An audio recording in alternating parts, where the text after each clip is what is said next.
And welcome back to Who Would Wins. They are themed Who Would Wins, obviously, for the month of October.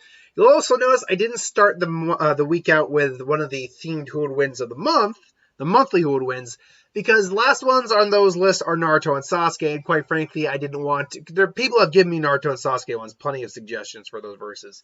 So I figure I'll use one of those, and instead, it just didn't make sense to try to find a horror-themed character to fight them instead.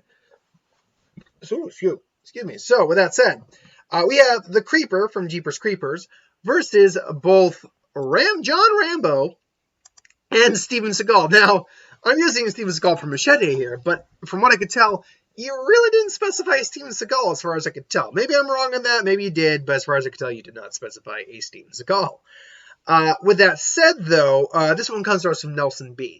So, I've done the Creeper a couple times now. The Creeper, as far as we can tell, the Creeper is some sort of... We don't know the true origin of the Creeper. It's said, though, if we ever get a third one, we will get the origin of the Creeper, but we don't know the true origin of the Creeper. What we do know is it's more or less confirmed he's at least a demon of some kind. Very old demon, to be sure. And I believe it's every 27 years, or 23 years, for 23 days, it gets to feed. And he eats people, obviously. He can smell fear. He's quite intelligent. Drives a crazy booby-trapped truck. Wields many different weapons, including a battle axe shuriken made from human bones. His truck is a weapon. His most dangerous abilities, though, is just the fact that you can't really kill him. They still haven't found a way in the series to kill this thing.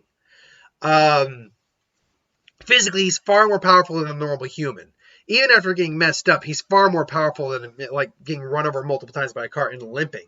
He's far more powerful than a regular human is. He's capable of flight, obviously. He has higher regenerative capabilities, mostly derived from the fact that all he has to do is eat the body part of someone he likes, and then he can replace his body part, his organ. Let's say he wants to replace the tongue, he eats the tongue. Eyes, he eats the eyes. Ears, nose, heart, liver, you name it, that's what he replaces. So it's clear he has organs within him. It just doesn't really matter to kill him. He's been blown up, and he was still going to come back until his 23 feeding days were up. So he's extremely durable, was taking Gatling gun or bullets from a Gatling gun and just kept on ticking. Now, he can feel pain and he can be hurt. But, that being said, he usually can shrug off most wounds after a significant amount of time. I.e., things like being run over by a car did cripple him temporarily, but he was still able to get back up and keep walking away, granted, with some level of injury. So it's not impossible to immobilize or incapacitate this individual. It's probably not even impossible to kill it. They just never found a way. The prevailing theory about the Creeper and what the Creeper actually is comes from the fact that he has this hood on the back, that if you were to take his head off, which has happened before, looks kind of like a xenomorph thing. What happened was, in the second movie, he got his head damaged so much he had to remove it, or I believe it was removed. I can't remember the exact events that happened, but pretty much he had to replace his head. So he took the head off someone else, stuck it on his own head, the hood attached, and basically the Creeper's head naturally reformed. So it's in the theory that I've heard, and I like to go with, not that I'm saying I'll use this sort of fight because there's no proof on it right now, is that the actual hood itself, those claws you see right there that attach are part of the hood, are actually the legitimate Creeper demon himself. It's like a parasite almost. It attaches the bodies and uses them. But ultimately, its actual form is very small. So, in theory, if you could destroy that, you could kill the Creeper. In theory. So, with John Rambo, a Vietnam War vet. Was it Vietnam War? No, it was Vietnam. I believe they were very much... No, Korea. Sorry, it was Korea. Even though it took place in the 80s, this was Korea. I remember that. So, Korean War vet, PTSD. He's still physically fit. Even in the last one, Last Blood, well, you never see him with his shirt off. You can tell he's still in pretty good shape for a guy that age. And Stallone was actually very adamant about not having Rambo take his shirt off, because he wanted to be more realistic, a bit of a frailer Rambo, if you will. But it's still, he's a beast. He's great at guerrilla warfare, setting traps. He's great with... You're talking about a guy who's good with guns, tanks, was like, you're telling me that our creeper against your boy is a loose situation? You said that thing after him. You just said one other thing. What? Good supply of body bags. Paraphrasing, but still. Rambo is known for his war record, and he is a dangerous individual. He always has his survival knife on him, which has not only a compass, matches, but is just a big F-off Bowie knife. Hunting knife, if you will. Skilled in many forms of armed combat anyway. Very skilled with the bow and arrow. The compound bow he often uses is he's extremely proficient with that. And then you have Steven Seagal, who is a legitimate martial artist. He just got really fat.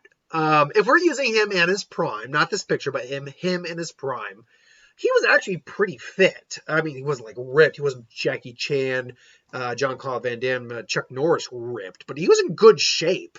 And he legitimately knows martial arts. Now, his form of martial arts is things like Hapkido, Aikido, street martial arts, where he can manipulate his opponent's body pretty easily and incorporate weapons and just, fight dirty if he has to. That's one thing that we always saw with Steven Seagal in his movies, the few I actually watched, is that he was never afraid to fight dirty. And as as a volunteer police officer, he also has to, use his abilities to help, people out if he has to. Now, whether or not he's actually good at it or not remains to be seen. Like, look, this is from Machete in 2010. You can see just how heavy he ended up getting. Now, maybe that's just because he let himself go in his later years, or maybe he had like a condition. I know if you have like heart issues, you will actually tend to put on a lot of weight, or like thyroid issues, things along those lines. So, but let's give him the sword too. Let's give him the sword because it is Steven Seagal, mind you, not a character he played. This is Steven Seagal. So I was like, all right, so, okay, Rambo, how are we going to take care of this now? Because, frankly, I don't know what nationality I am. Actually, I could look it up easily what nationality is. So Rambo and him are the Creepers kill a lot of people they care about, so they're going after the Creeper. Okay. Who do I think wins this fight? Well, okay, they find the Creeper, and Rambo starts blowing the hell out of him. Seagal also starts shooting the hell out of him. They blow the hell out of him. They think, all right, it's dead. All right, let's go. Let's go just make sure. Then, as you know, they go see the cars. The body's gone. All of a sudden, he throws a throwing star, and Seagal, let's just say for sake of argument, is able to block it with the sword. Yeah. Right. And then the Creeper comes in, roars, grabs Seagal, and rips him in half. So Seagal's dead. The Rambo, being a fictional character and a trained, army official or soldier, all that, is a bit more wary. He actually has maybe an explosive on, throws a grenade right at the Creeper in midair. Creeper does get hit and goes down, but he's still the Creeper. Rambo again just starts blowing his freaking face off. Then stabs him to be sure. And then, he gets up, and then, the Creeper's body gets up, grabs Steven Seagal's head, and then, comes out Rambo again, who has his knife. The Creeper just grabs Rambo's arm and just snaps it, and then proceeds to kill Rambo. The problem here is, while the theory is that the Hood is the real Creeper, and you have to destroy that to actually kill him, there is no evidence to back that theory. I mean, okay, let me rephrase that. There is no proof. Evidence, sure. There is no legitimate proof that is actually what would happen. Therefore, the Creeper has no defined actual way to be killed, except basically running out the clock and keeping it and basically reverting him back into his hibernative state. And then, I don't know. Here's the thing.